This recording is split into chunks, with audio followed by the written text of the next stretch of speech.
The game. The set of rules we'll live by for the next 6 months. Designing a robot for 2 of them, spending the next 2 competing, and then the last 2 missing the thrill of both of those. The game that we'll pick apart. No backward and forward. Watch more matches than we can count. Scout teams that will know better than they know themselves. We'll win matches, lose matches, and everything in between. However, there was one case where one team did the seemingly impossible. In 2018, Team 254, the Cheesy Poofs, played a perfect season, going undefeated, 53-0-0 through 2 regionals and the championships. On this episode of Rewind, we're covering the history of the full send, how the 2018 game even allowed that to happen, and if we ever think that it will happen again. This video on fun is brought to you by viewers like you and also in partnership with the following. Discover how Kettering University students engineered their success with Kettering's amazing co-op employment programs where students earn great pay and gain valuable experience. Those accepted at Kettering University can apply for a robotics scholarship providing up to an additional $5,000 a year in tuition assistance. Head on over to kettering.edu/first to learn more and apply. Support Fun's content creators when you sign up for a membership on YouTube Join. You'll get access to special perks like emotes, loyalty badges, and Fun members will even get early access to our scheduled videos and more. 100% of this revenue will go back to our correspondents to help recognize their efforts. Click the Join button in any YouTube video to pledge your support. Hi everyone, I'm Ari, I'm your guide through history. I am a scouting strategy and design mentor on Team 8085 Mojo, and I'm going into my 10th year in FRC in the program. Hi, I'm Jeff. I am an alum of Team 1296, the Full Metal Jackets from Texas. I'm now on my 3rd team mentoring. I've mentored 1817, 4476, and I am now just kind of finding my place as a mentor for Team 2718 in Oklahoma City. And I'm Tausif, an alumni and junior mentor of FRC 5431 Titan Robotics, also from Texas, and I've been part of FIRST basically since the 2018 season. So let's start off. When we first get the game, is there any point in your analysis where you talk about what it would take to have a completely undefeated season? Always. I mean, you have to look at what can you do in the beginning of a match that you can basically control the rest of the game. Let's take a look at the 2018 season, for example. There's the scale and the switch on both sides of the field. If you basically own your side of the scale and the switch, you basically have gained the upper advantage, especially with the double points in auto, but also since 2018 was a time-based scoring, you basically have gained so many points after auto that is a huge advantage and good strategy to look at when looking at the game when it first comes out. Yeah, absolutely. And I always like to split this up into 2 sections with any team that I'm on. There's the first section, which is just ridiculous strategy, would never actually become played out, questionably within the rules, but you'd have to get a bunch of people on board. And then the second section is like, okay, realistically, what can we actually do? What can our alliance members do?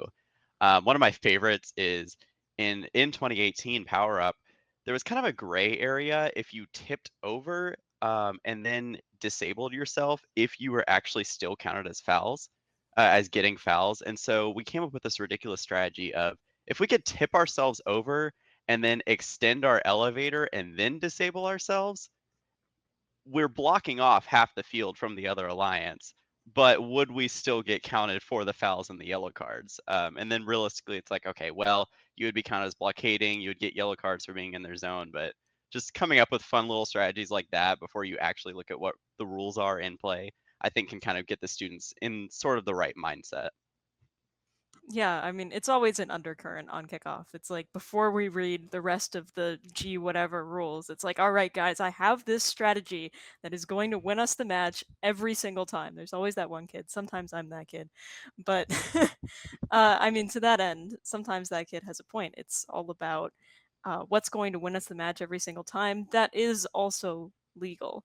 So exploring that idea can help you actually come into the right strategy and ultimately understand the game better. The full send has its roots in very successful FRC strategies, good game analysis, and the idea colloquially known as the chokehold strategy in FRC. While 254 may not have employed a true chokehold, their strategic decisions mirror the basis of these chokehold strategies. As defined by Karthik Kanagasavapathi's Effective First Strategies presentation, a chokehold is a strategy which, when executed, guarantees victory independent of any action by your opponents.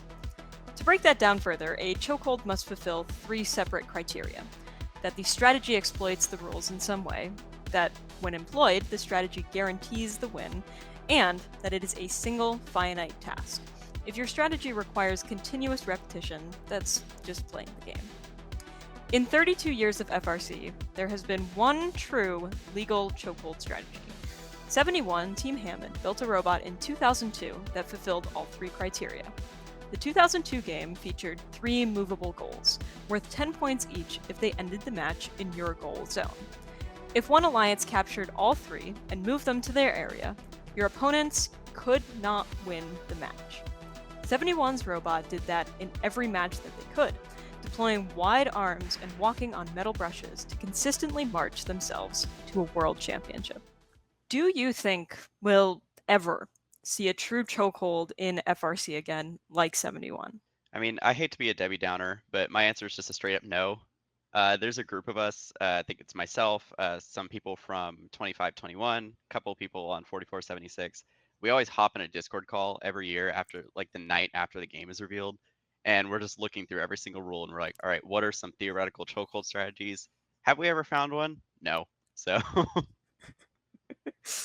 We want one to be there. honestly. We do want one to be there, but to be honest, it is going to be difficult, especially with the game design committee. They're always looking at the game, the current game, previous games, and just improving from there, trying to make games exciting and competitive. So they're always looking for ways to prevent these chokeholds. But there could be sometimes the game design committee misses something, and teams could just take advantage of that. But the thing is, those could be patches with team updates or questions being answered from the official Q&A, which could ruin it. But I mean, there's always a fun thing to look for, but it's probably gonna be so difficult to find a good one. Yeah, I Yeah, mean, 2002, we're talking about really early days of First. I mean, how many rules in the manual were written because of 71's robots? There are so many rules in place nowadays that deal with specifically, uh, sorry you broke the game. We're gonna make sure that that can't happen in the future. One of these that I specifically want to shout out is Team 68 in 2003. They built a robot that basically blocked off the middle half of the field. So they would push the totes onto their side of the field at the beginning of the match, and then make sure that the totes couldn't cross back onto the opponent's side to be scored, and that no other robots could also escape. It was ultimately ruled illegal before it was able to deploy that chokehold strategy in real life, but that's the reason that we can't actually blockade the field with one robot or multiple robots. So if you get a rule made after you, then that's a pretty good chokehold strategy. I mean, we have the new rule with the propulsion motors, thanks to High Tide doing three motor swears, but now they're basically limited to 2 because after Worlds it's been cut down.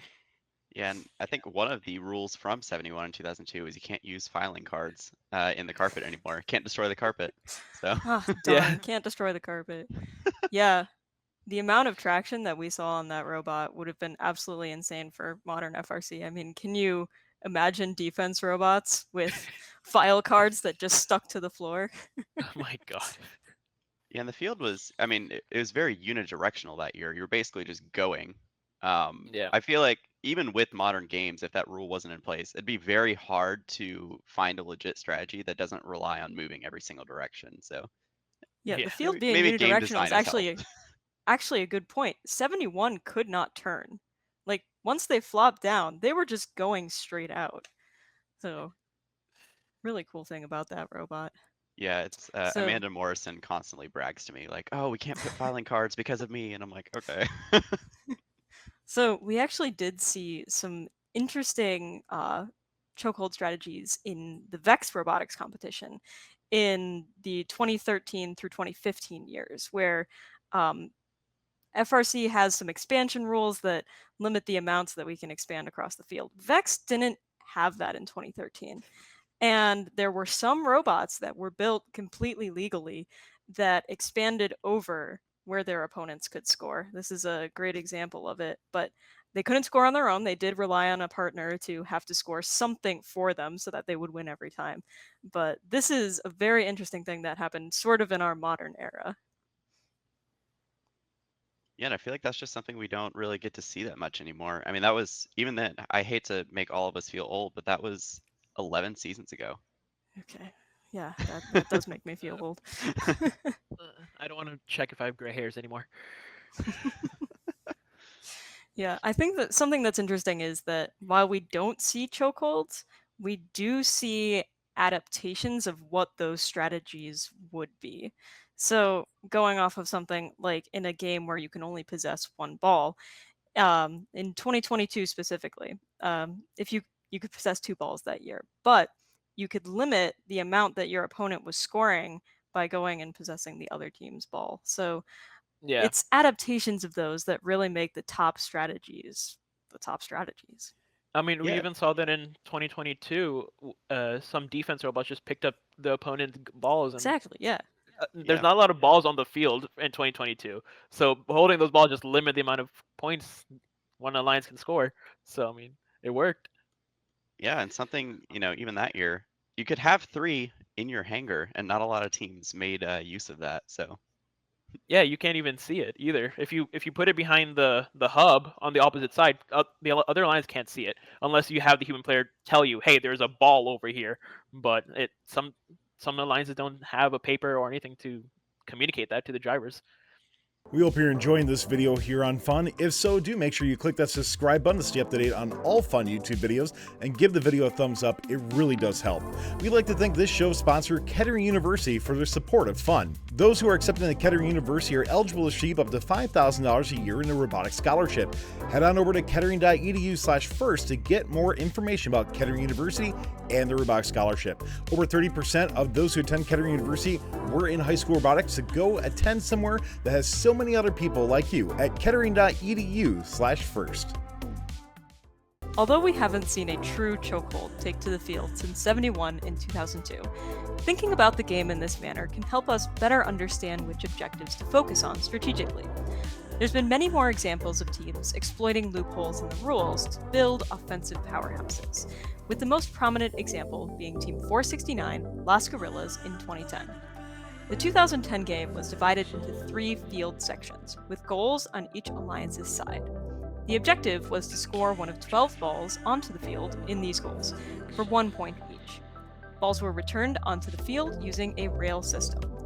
The chokehold strategy in this game would reasonably be to control all the balls on the field at once, preventing your opponent from scoring anything. However, there were possession limits in place, so this would be illegal. Going another layer in on that strategy, not controlling all the game pieces, but just the ones that were returned, placed on the rails to be reintroduced, would build off of that chokehold well. So, while not a chokehold, and certainly not diminishing their opponent's score, 469 built a robot that worked with the ball return, and scored every ball that was cycled out of the field.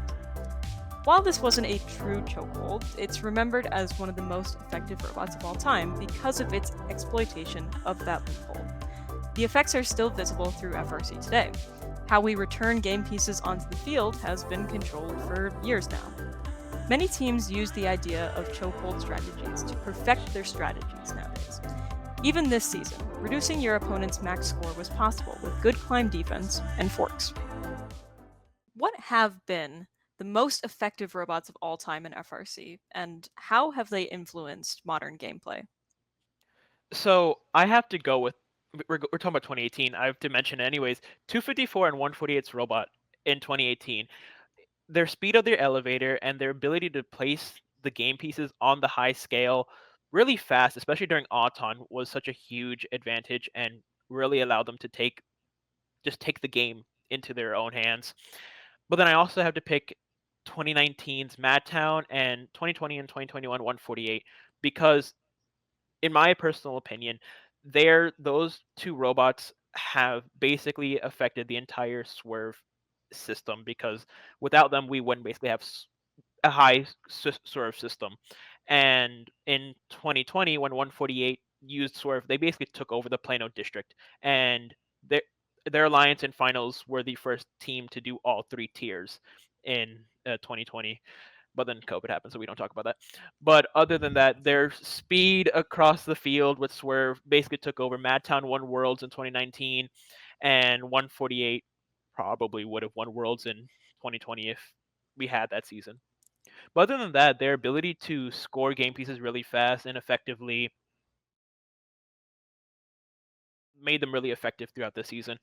And then we also have things where, like, if we talk about High Tide this past season, the game design committee have decided after the 2023 season with the propulsion limit. So now we only have 2 motors for swerves instead of 3, which is always influencing the modern gameplay. And like I mentioned earlier, with Swerve becoming so popular because of like teams like Mad 10 and 148, we just changing the entire system. Like almost most teams are using Swerve that you see like at Worlds nowadays. Yeah, and then going back a little bit in terms of like effective robots that have influenced modern gameplay, I wanted to talk about a little bit before my time in FRC. 1114 and 900 in 2015, during Einstein, they came up with the famous Harpoons to grab all 4 cans on the field. I believe it was in a quarter second or faster, something No less than that, ridiculous. yeah. Yeah. And so that, I mean, FRC took a look at that, and it would take a couple years for the full influence of that to fully come into effect. But that's when cheesecaking robots, as it's affectionately called, became a lot more limited. It wouldn't fully go away until about 2018 when they got the major mechanism verbiage. But still, that pretty much killed cheesecaking right there. In 2017, I remember it was incredibly limited. Robots had to be reinspected pretty much anytime you added something major. I think it was a weight limit, or it may have just been major mechanism by that point. Um, but my team that year, we brought in a bunch of climbers to every event because we knew that even though climbing was worth 50 points, there would be teams that couldn't do it. So our climber, we just attached it to the back of the robot, couple bolts in there, and it's good. They would climb in like 3 seconds. Uh, and so that was kind of making use of the cheesecake before it was completely dead. Unfortunately, a lot of them broke after 3 to 5 matches, and we felt really guilty about it, but it was just a cheesecake. We weren't going to try and make it the most robust thing in the world. But that's something that, even 8, 9 years down the line, we still see the effects of this robot and how the games are designed and how the rules are set out.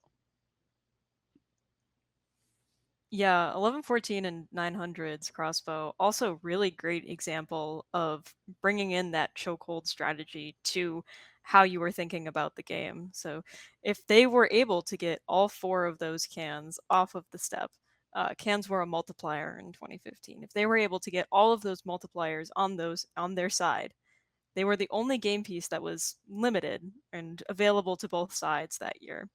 So if their alliance got all of them, pulled them off the step, they were also denying their opponents those stacks. So in a way, it's a sort of chokehold strategy. It didn't guarantee them the win or do anything of the no losing thing, but it was close. It did exploit a loophole, and it's close enough in my book. I think it's one of the most interesting things we've seen in FRC, and well, I use the term seen lightly, I think. Although they never made the field, I think that they're one of the most interesting things to come out of 2015.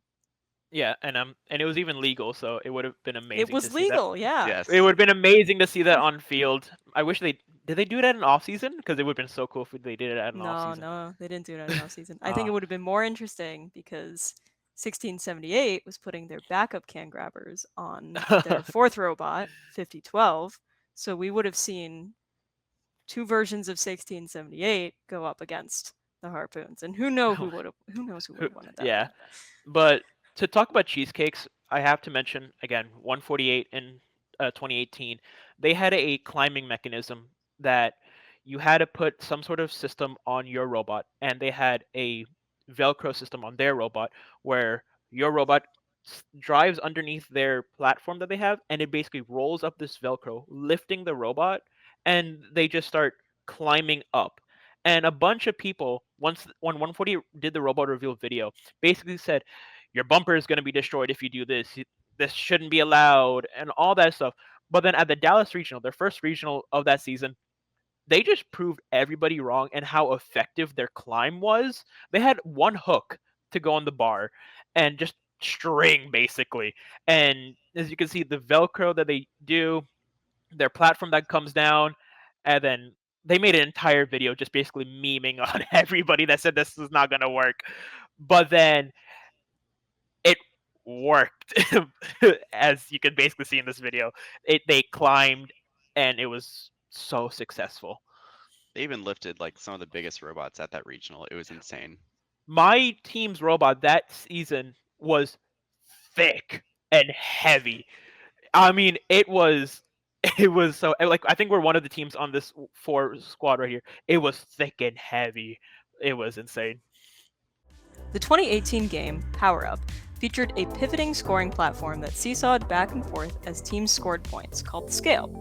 When it was tilted towards an alliance's side, the alliance earned points based on the time they owned it for. Reasonably, the chokehold in this game would be to build a robot that held the scale down for the entire match.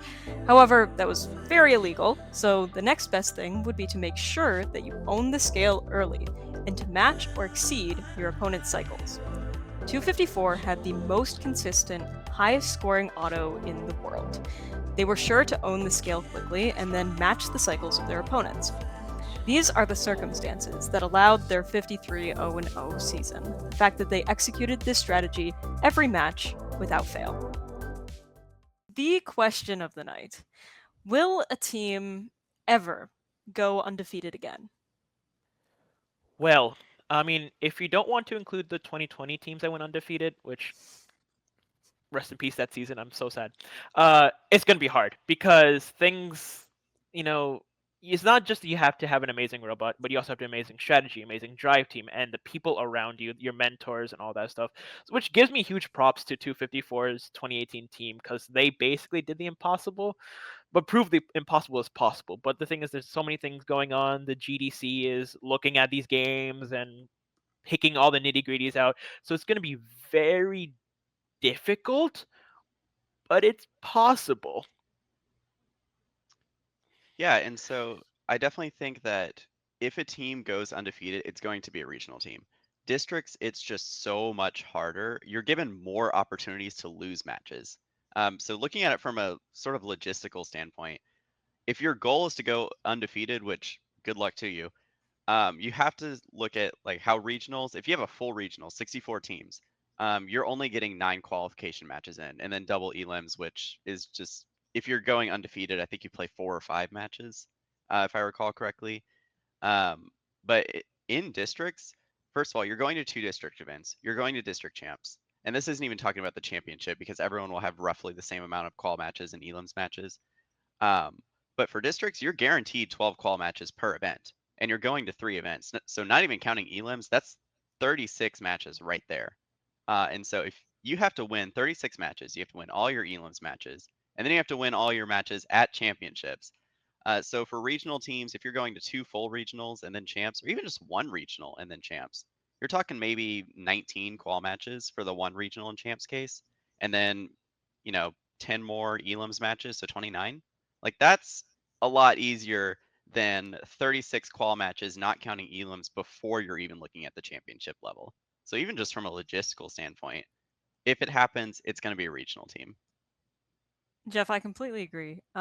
Going from being a student in the regional system and early mentor days to a district, I think that there's also a change in mentality. Like the first few matches of your district, there's a lot of teams who are spending time on getting their robot working just right. While at a regional, this could be your last chance to qualify for champs. You want to get your robot out in your match doing whatever possibly it could do, even if it's just driving around being a defense bot. There's a lot more teams at districts who spend the time getting that robot right. And because of that, there's a lot more teams that miss matches. Part of the full send, part of that 53-0 is getting lucky with your qual schedule. It's the fact that FRC really is a team sport.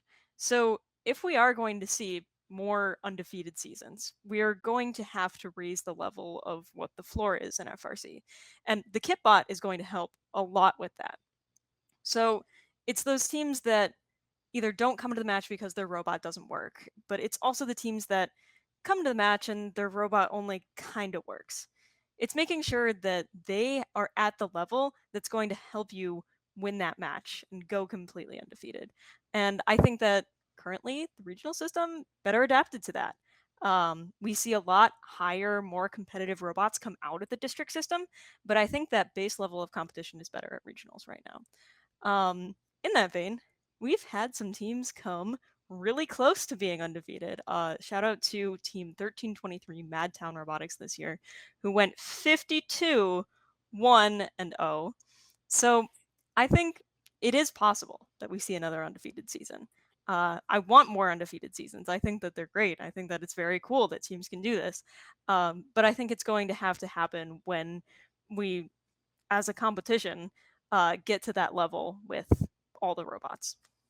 And I just have to piggyback off of districts versus regionals real quick, because you are basic with, like Jeff said, your minimum for districts is 2 districts, and then you go to states, and then or district championship, I should say.